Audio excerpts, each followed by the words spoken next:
स्त्री विमर्श, महिला सशक्तिकरण जैसे भारी भरकम शब्दों से परे पति पत्नी का रिश्ता आपसी समझ का भी होता है। यह समझ आ नहीं पाती अगर दोनों में से कोई भी बराबरी पर नहीं हो। स्त्री अगर कमतर है तो झुकती रहती है और निभाती रहती है, इसी उम्मीद में कि किसी दिन उसका पति उसे प्रेम से निहारेगा, उसके घर में उसे सम्मान प्राप्त होगा। नमस्कार, मैं हूं अर्चना त्यागी, एक बार फिर से आपके साथ हिंदी लेखक परिवार के YouTube चैनल पर, और आज उपस्थित हूं लेकर एक कहानी जिसका शीर्षक है सवाल ही खो गए। इस कहानी की लेखिका हैं वरिष्ठ साहित्यकार दीप्ति कुलश्रेष्ठ। रात आधी से अधिक बीत चुकी थी। विश्व मोहन जी ने थक कर ब्रश रख दिया और सिगरेट सुलगाकर कश खींचते हुए अपनी अधबनी पेंटिंग निहारने लगे। उनके बाल बेतरतीब होकर बिखर गए थे। थकान से चेहरा और ज्यादा बड़ा और स्याह लग रहा था। दूर एक कोने में पलंग पर बैठी स्वेटर बुन रही अपनी पत्नी से उन्होंने कहा, सुनो, एक प्याली चाय बना लाओ, बहुत थकान हो रही है और सोने को भी जी नहीं चाह रहा। पत्नी मनोरमा निर्विकार भाव से उठकर चाय बनाने चली गई। यद्यपि अभी सर्दियां शुरू नहीं हुई थीं, पर वह सितंबर के इस महीने में भी स्वेटर बुन रही थी। अक्सर कुछ न कुछ बुनती रहती है मनोरमा, क्योंकि उसे घर के कामों के अलावा यही एक काम आता है। इसी में खुद को उलझाए रखती है। क्या करे, ज्यादा पढ़ी लिखी भी तो नहीं कि पति जब रंगों और चित्रों में व्यस्त हो कोई किताब लेकर ही बैठ जाए। हाँ, गांव में रहते उसने यह काम बखूबी सीखा है। जो हर साल स्वेटर बुनती है, पुराने स्वेटर उधेड़ कर जुराफें और जुराफें उधेड़ कर मफलर बनाती रहती है। विश्व मोहन दीवान पर पड़े मसनद के सहारे सिर टिकाकर अधलेटे हो गए। उन्होंने आंखें मूंद ली थीं। थकान के साथ साथ उनके मन में एक रिक्तता समाने लगती है। वही रिक्तता आज भी आ लिपटी उनसे। आंखें खुली तो दीवार पर उनकी दृष्टि जा टिकी। विश्व मोहन को उसमें एक दरार दिखाई दी, जो दिन पर दिन बड़ी होती जा रही थी। कब से सोच रहे हैं कि घर में रंग रोगन करवा लें और ये टूट फूट और दरारें भी दुरुस्त करवा लें, पर बस रोज यही सोचकर रह जाते हैं। उनका जी चाहा फिलहाल उठकर कोई बड़ी सी पेंटिंग उस दरार वाली जगह पर टांग कर उसे छुपा दें, पर शरीर भारी हो रहा था, उठने की हिम्मत नहीं थी। पुनः उस ओर से आंखें मूंद लीं और पड़े रहे। पत्नी ने चाय लाकर पकड़ाई। चाय पीते वक्त एक सरसरी नजर पत्नी पर डाली। कुछ एक सिप चाय के लेकर एकदम से सख्त लहजे में बोले, मनोरमा, जाओ नहा कर आओ। यह आदेश उसके लिए नया नहीं था, फिर भी एक बार तो उसकी सांस थमी रह गई। वह कुछ सहमे स्वर में लड़खड़ाती जुबान से बोली, मैं शाम को ही नहाई हूं, मुझे मालूम है, पर मैंने कहा है तो जाओ। मेरी बात काट कर तुम मुझे जवाब दो, यह मुझे जरा भी पसंद नहीं। फिर क्यों जुबान लड़ाती हो? मनोरमा बिना कुछ बोले खिसिया कर चली गई। अभ्यस्त हो चली थी वह इन सब बातों की। उसे इस घर में 20 बरस हो गए थे। वह 40 की थी और विश्व मोहन 45 के। विश्व मोहन खुद कभी कभी अपनी इस अप्रत्याशित कर्कश आवाज और कठोर हो उठे चेहरे से आश्चर्य में पड़ जाते हैं। यह सब उन्हें क्या हो जाता है? अपनी बिना पढ़ी लिखी पत्नी को देखकर उन्हें खीज होती है। भीतर के अकेलेपन और उदासियों ने उन्हें क्या से क्या बना दिया है। वह अपनी भीतर की बेचैनी किससे बांटते? पत्नी को उन्होंने कभी इस लायक पाया ही नहीं। वह उन्हें कभी तरोताजा नहीं लगी। उसकी भाव शून्य छोटी छोटी आंखों में वह कभी अपने सपनों का संसार नहीं खोज पाए। यह आदेश जारी करने के बाद मनोरमा के आने तक उनकी अंगुली अपने बालों की एक लट को लपेटने और खोलने लगती है। कनपटी के पास के कुछ बाल सफेद हो चले हैं। इधर मनोरमा के सारे शरीर में साएं साएं होने लगती है। पति का आदेश पाते ही क्यों ऐसा होने लगता है, कैसे होने लगता है, वह स्वयं इसे पकड़ पाने और जानने में असमर्थ है। वह निरीह तो जान लेने की प्रक्रिया में भी प्रवेश नहीं करती, क्योंकि यह सब जाना भी जा सकता है, वह तो यह भी नहीं जानती। हाँ, यह अवश्य जानती है कि उसके पति ने दिमाग खूब पाया है, उससे ज्यादा, और वह बड़े कलाकार हैं जिनकी सब तारीफ करते हैं। वह उनके मुकाबले में कहीं नहीं ठहरती। यही कारण है कि विश्वमोहन जब उस पर खींचते हैं वह विवश खड़ी रह जाती है, जमीन में गड़ी। मनोरमा नहाकर सामने आ खड़ी हुई तो विश्वमोहन का आदेशात्मक स्वर फिर गूंज उठा, जाओ सब कपड़े उतार कर आओ। मनोरमा के भीतर फिर कुछ ऐसा घटित होने लगा जैसे उसके भीतर के समंदर में भाटा आ रहा हो। भाटा ही भाटा, ज्वार कहीं नहीं। पर वह अपने भीतर के इस उतार को समझती भी है क्या? मनो आदेश पालना कर आई थी। विश्वमोहन उसकी देह के साथ होकर भी उसके साथ एकात्म नहीं हो पाए। इस वक्त वह सोच रहे थे, यह जरा भी शोक नहीं, न ही इसमें अदाएं हैं। नेहा कितनी खूबसूरत है, उन पर जान देती है, उससे बात करके जी को कैसा आराम मिलता है। पत्नी से वार्तालाप उनके लिए अनावश्यक हो गया है, क्योंकि वे दोनों एक दूसरे को जरूरत से ज्यादा समझ चुके हैं। दोनों के बीच वाक्य पूरे नहीं हो पाते और कभी कभी दिनों तक मौन पसरा रहता है। खाली कागज पर कभी कभी विश्वमोहन की उंगलियां लक्ष्यहीन सरकती हैं, मन के सूनेपन के एहसासों के साथ, और कई अर्थहीन टेढ़ी मेढ़ी आकृतियां बन जाती हैं। ताज्जुब है कि वे ही कला मर्मज्ञों के बीच अर्थ पा लेती हैं। टिप्पणियां हो जाती हैं उन पर। यह अटपटी स्थिति रंगों में पहुंचकर ढकी रहती है। उसकी लाचारी, बेचारगी और विवशता कोई भी भांप नहीं सकता। मनु बिछ गई थी बिस्तर बनकर। विश्वमोहन ने उसे बिस्तर की तरह ओढ़ा, बिछाया और फिर समेटकर रख दिया घर के कोने में बेजान सा। विश्वमोहन को कमरे की हवा बासी लगने लगी। वह बाहर ड्राइंग रूम के सोफे पर जा पसरे। जाने कब उनकी आंख लग गई। कॉलबेल से आंख खुली तो देखा सुबह के केवल 4 बजे थे। इतनी सुबह कौन हो सकता है? शायद नेहा हो। वह पिछले कुछ सालों से उनके लिए काफी क्रेजी हो गई है। उठकर दरवाजा खोला तो सामने नेहा को ही खड़े पाया। उसने अपनी आदत के मुताबिक बड़े व्यग्र भाव से पूछा, सर क्या मैं अंदर आ सकती हूँ? ओह नेहा, तुम आज इतनी जल्दी? फिर दरवाजे से हटकर बोले, आओ आओ ना। नेहा अंदर चली आई। विश्वमोहन ने अपनी जेब से सिगरेट निकाली, उसे सुलगाकर पहला कश खींचा। फिर नेहा से बोले, तुम्हारी यह दीवानगी मुझ पर कितना जुल्म ढाती है। क्या तुम यह जानती हो नेहा? सर मैं सब जानती हूँ, पर क्या करूं, दिल के हाथों मजबूर हूँ। मुझे रात भर नींद नहीं आई। परसों भी रात को जब आपके यहाँ से 12 बजे घर लौटी तो घर वालों से बहुत डांट फटकार पड़ी। पिताजी ने तो मुझे घर से निकल जाने के लिए भी कह दिया है, पर कोई फर्क नहीं पड़ता। निकल जाऊंगी घर से। सोच रही हूँ 1-2 दिन में कहीं कमरा ढूंढ लूं। नेहा, मन तो मेरा भी तुम्हारे बिना नहीं लगता।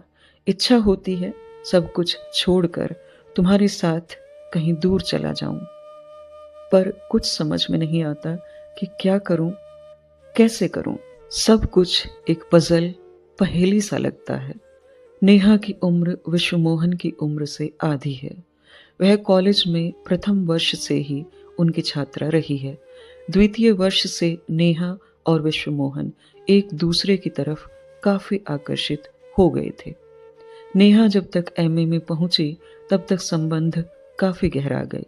बाहर साथ साथ चित्र प्रदर्शनियों और शिविरों में जाना, साथ साथ रहना और घूमना, ऐसे आयोजनों ने दोनों को एक दूसरे के काफी करीब ला दिया था। ऐसी चित्र प्रदर्शनियां और चितेरों के शिविर बाहर प्रायः दूसरे शहरों में होते हैं। वहां का सारा ही वातावरण इसी प्रकार का रहता है, कहीं कोई पाबंदी नहीं होती। फिर ये कलाकार भी अजीबोगरीब चीज होते हैं। इन्हें तरह तरह के क्रेज और फितूर होते हैं। विश्वमोहन और नेहा की जोड़ी तो अमर जोड़ी हो चुकी है। विश्वमोहन बाल लंबे रखते हैं और एक कान में बाली पहनते हैं। रंग बिल्कुल आबनूसी है।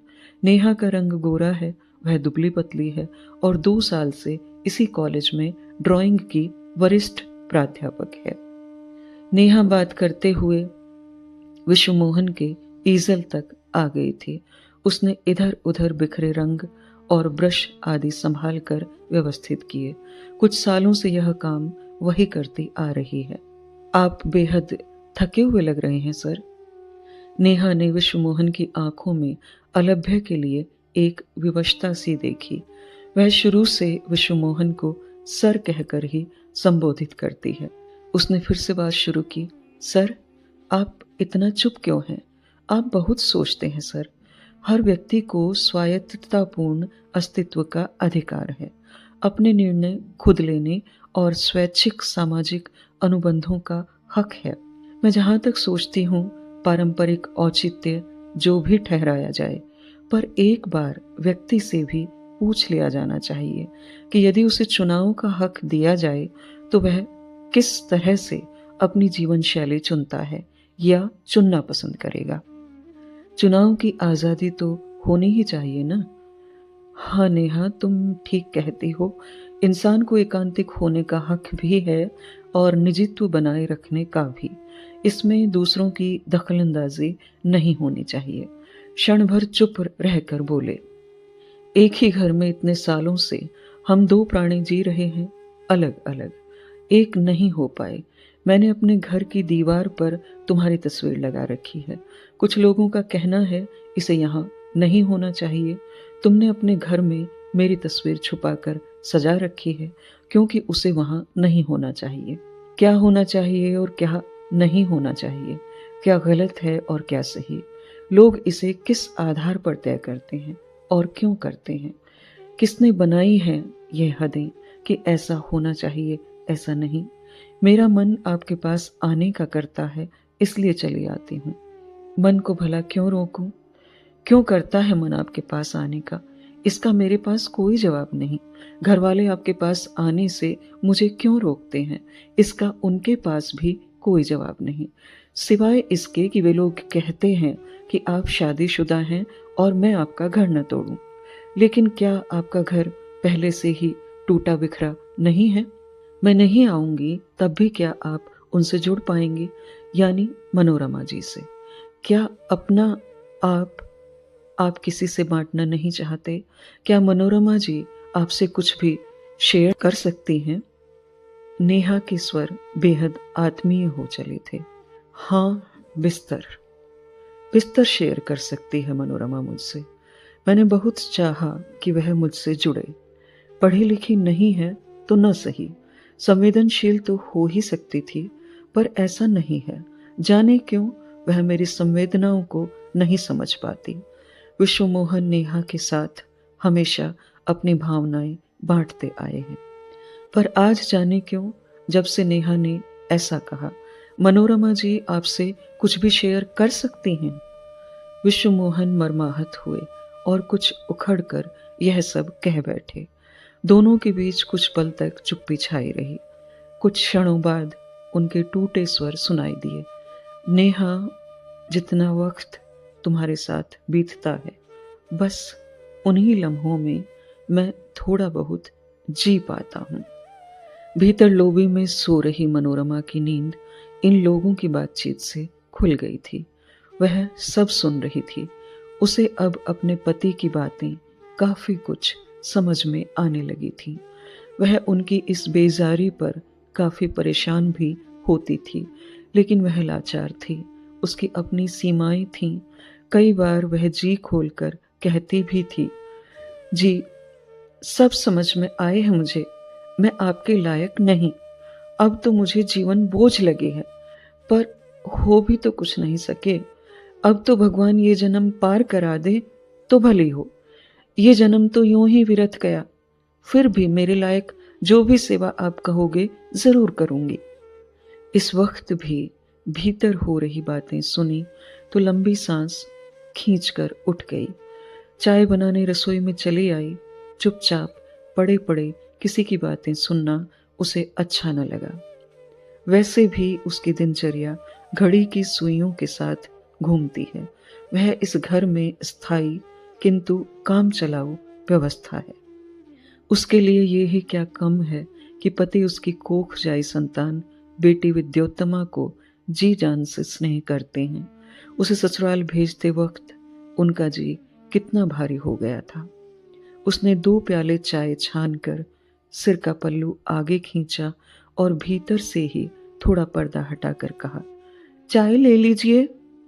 उसे पति से केवल इतनी ही इजाजत मिली हुई है। वह बाहर सबके सामने और ड्राइंग रूम में नहीं आ सकती। विश्वमोहन की अनुपस्थिति में यदि कोई आता भी है तो बाहर का दरवाजा जरा सा खोलकर उसकी फांक से ही जवाब दे देती है। इसमें कोई संदेह नहीं कि नेहा ने तो विश्वमोहन की जिंदगी में बाद में प्रवेश किया है। मनोरमा तो शुरू से उनके दिल के दरवाजों के बाहर ही खड़ी है। पत्नी के हाथ से चाय की ट्रे लेते वक्त विश्वमोहन ने जो एक नजर उस पर डाली तो उनका जी चाहा रंग भरा ब्रश लेकर पत्नी में कुछ ऐसा टच दे दें कि सूरत कुछ सुधर जाए। सांवले रंग पर यह नाक ही कुछ तीखी होती। काश किसी भी तरह उनके रंगों और ब्रश द्वारा मनोरमा का कायाकल्प हो पाता। उसकी मानस संरचना को बदल डालने का भी तो कोई उपाय नहीं है। यह कमाल तो वह अदृश्य ही कर सकता था, पर उसने नहीं किया। बिना कोई अंतिम टच दिए ही मनोरमा को उनके खाते में डाल दिया। आखिर क्यों? यहीं आकर विश्वमोहन की सारी कश्मकश जैसे थम जाती है। विचारों का तांता टूटकर छिन्न भिन्न हो जाता है। वह उदास चुप्पियों में डूब जाते हैं। चाय का सिप लेते हुए वह किसी गहरी सोच में डूबे हुए थे। इस भारीपन से भरे माहौल को बदलने के ख्याल से नेहा ने प्रस्ताव रखा, सर चलिए हम लोग बाहर ठंडी हवा में टहल आते हैं। कुछ पसंद आने पर स्केचेस भी बना लेंगे। उसने स्केच खींचने की सामग्री का झोला कंधे पर डाल लिया। विश्वमोहन को नेहा का प्रस्ताव पसंद आया। वह शीघ्रतापूर्वक चाय समाप्त कर उठ खड़े हुए। बाहर अब भी अंधेरा था। आकाश में कुछ तारे टिमटिमा रहे थे। बादलों की ओट में छुपा चांद अब भी दिखाई दे रहा था। नेहा उस ओर देखते हुए बोल उठी, वाह कितना खूबसूरत लग रहा है। रोशनी से भरा यह बादल, ऐसा लग रहा है जैसे इसके पीछे किसी ने रोशनी के झूमर लगा दिए हैं। हाँ लग तो रहा है। कायनात में चांद ही तो रोशनी का झूमर है, प्यारी और मध्यम रोशनी का, और दिन में सूरज चमकते उजाले का झूमर, अपने आलिंगन में ढेर सी धूप समेटे हुए। विश्वमोहन ने नेहा की ओर देखा।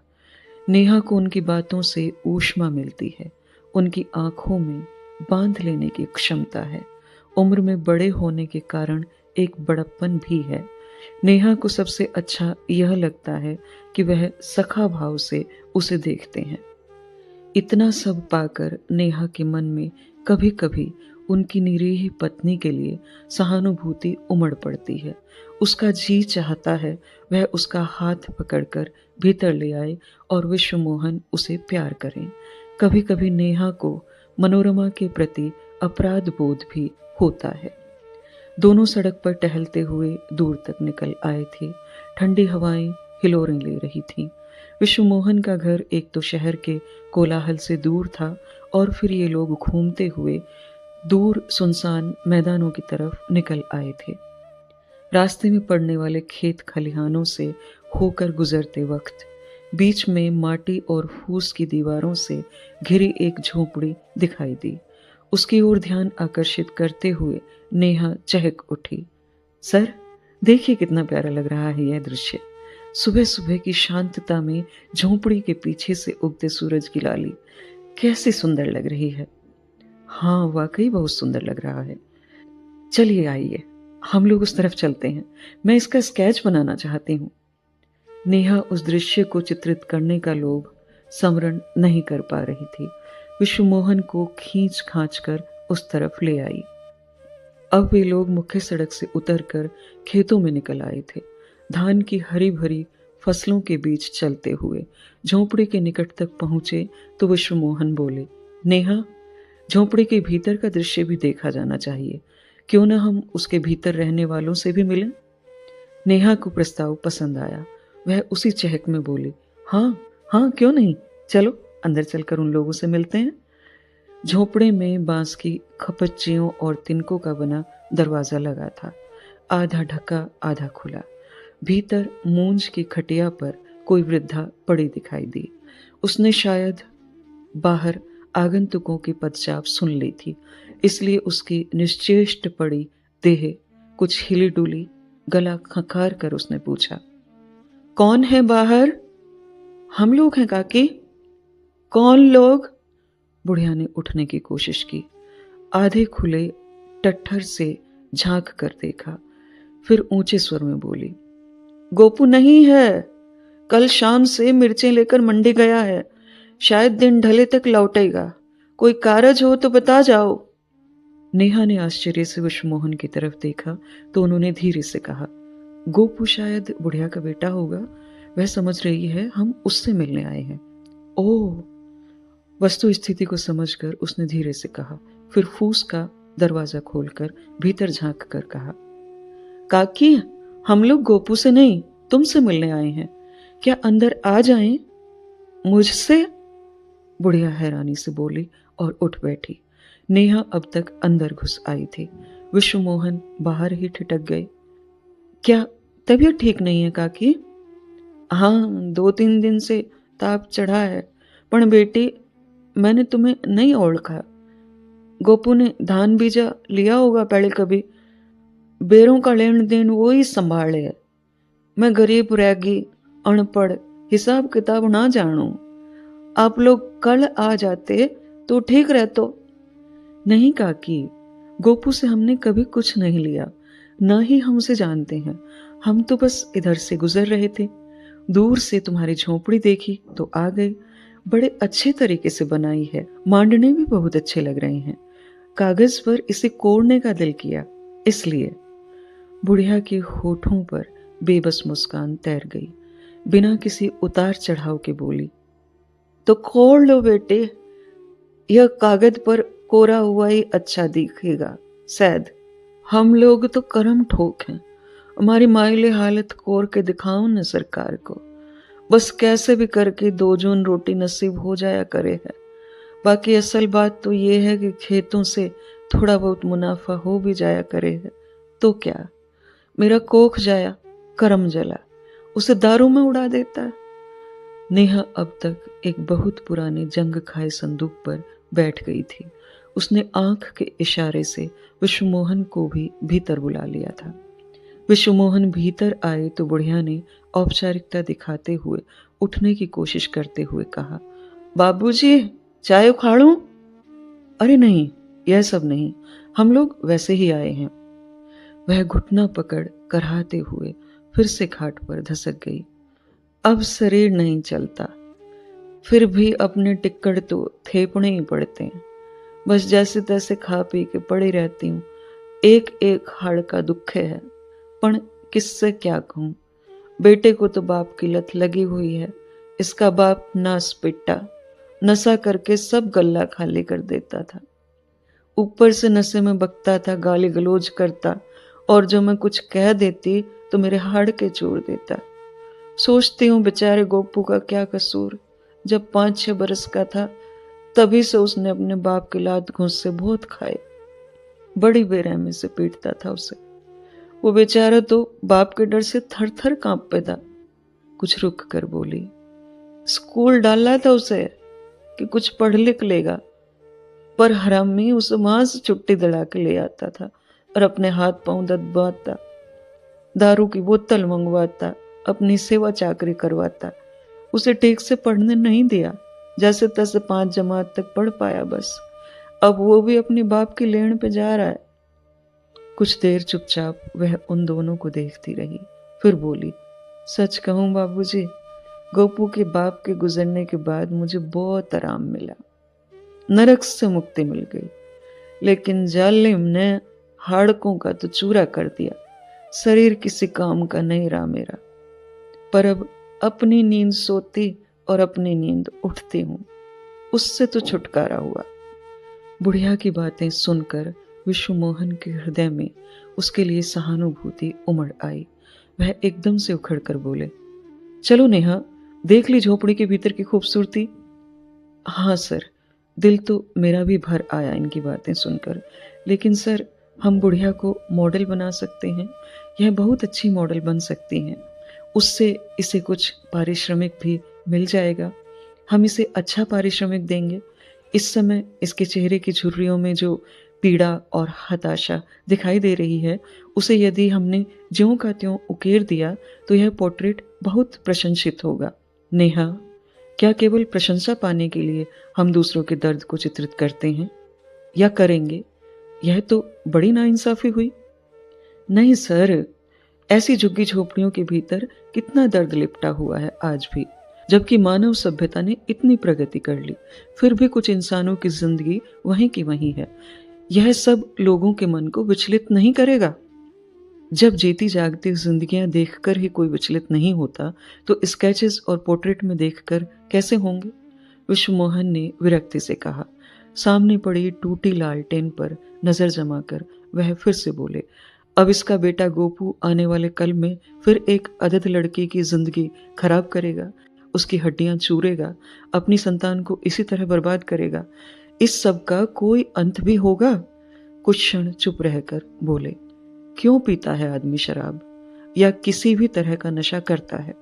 इस लत में वह कितनों की जिंदगी दूभर कर डालता है। वह क्यों नहीं सोच पाता यह सब?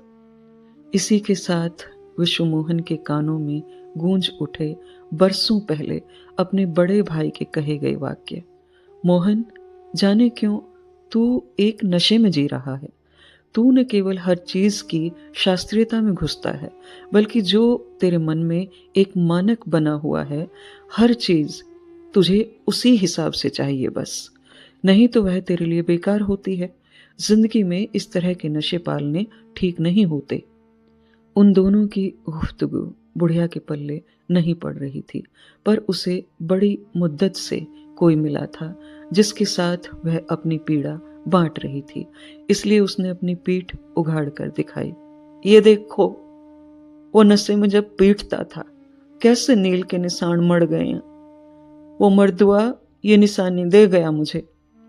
ऐसे निशान और उसकी छीजी देह देखकर नेहा का कलेजा कांप उठा, उसके मुंह से फूट पड़ा। कैसा बेरहम इंसान था वह। अपनी सारी कमाई दारू में उड़ा देता था और ऊपर से बीवी बच्चों पर ऐसा जुल्म ढाता था। ठीक उसी क्षण जाने कैसे विश्वमोहन के मस्तिष्क में कौंध उठी मनोरमा। उनकी अपनी निरीह पत्नी। दिल के एक कोने में अजीब हलचल के साथ एक विचार फड़फड़ा उठा। वह क्या कम दुख दे रहे हैं मनोरमा को? वैसे एक दिन यह विचार और कुल बुलाया था और तब उन्होंने उसे आजाद कर देना चाहा था।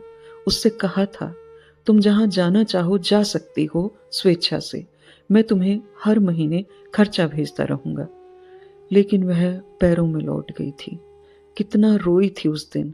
उसने कहा था कि उसके पास जगह ही कहाँ है जाने को। फपक फपक कर रोते हुए बोली थी, जो चाहे सजा दीजिए, लेकिन जाने को मत कहिए। यह दुनिया भेड़ियों से भरी पड़ी है और मेरे पास कोई ठोर नहीं। आपके घर की चौखट पर ही दम तोड़ना चाहती हूँ। तब वह निरुपाय हो उठे थे।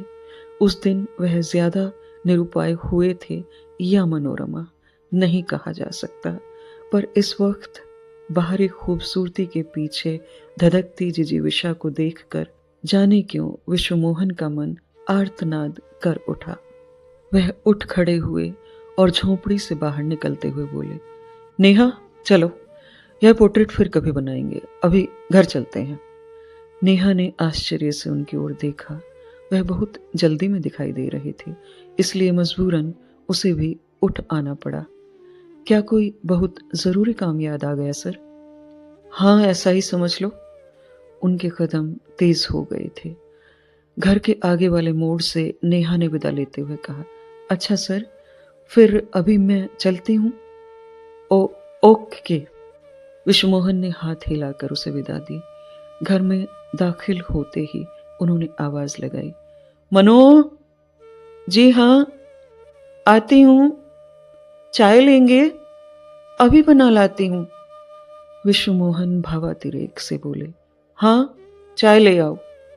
मनोरमा चाय लाई तो पहली बार उन्होंने उसे बड़े गौर से देखा और नरम स्वर में कहा, आओ बैठो मनो। जी, मनोरमा हकबकाते हुए बोली, मैं नहा के आती हूं। विश्वमोहन ने उसका हाथ पकड़ लिया, नहीं, ऐसे ही, आओ मेरे पास बैठो मनो। जड़वत होकर खड़ी रह गई मनोरमा। उसके भीतर एक चेतना का संसार हाहाकार कर उठा। वह सहमी हुई थी, उसकी आंखों में डर था। विश्वमोहन ने स्निग्ध स्वर में कहा, डरो मत मनो, बिल्कुल मत डरो। मैं तुम्हें आज से कोई तकलीफ नहीं पहुंचाऊंगा। मैं तुम्हारा गुनहगार हूं और तुमसे माफी मांगना चाहता हूं। उन्होंने मनोरमा का हाथ अपनी हथेलियों के बीच लेकर उसे धीरे से सहलाया। मनोरमा जार जार रो पड़ी। उसकी आंखों में अब डर नहीं, आंसू थे। वह फूट फूट कर रोए जा रही थी और विश्वमोहन उसे सहला रहे थे। यह थी दीप्ति कुलश्रेष्ठ जी द्वारा लिखित एक भावपूर्ण कहानी, सवाल ही खो गए। मैं आशा करती हूँ मेरी आवाज में यह कहानी आपको अवश्य ही पसंद आई होगी। वीडियो को लाइक करें, कमेंट करें और अन्य साहित्य प्रेमियों के साथ साझा भी अवश्य करें। ऐसी ही और कहानियाँ सुनते रहने के लिए चैनल को सब्सक्राइब करना नहीं भूलें। मैं अर्चना त्यागी अब आपसे विदा लेती हूँ। फिर मिलते हैं एक और कहानी के साथ बेहतरीन कहानियों के सफर में। धन्यवाद। अगर आपको रचना पसंद आती है तो लाइक्स और कमेंट्स ज़रूर करें और शेयर कीजिए।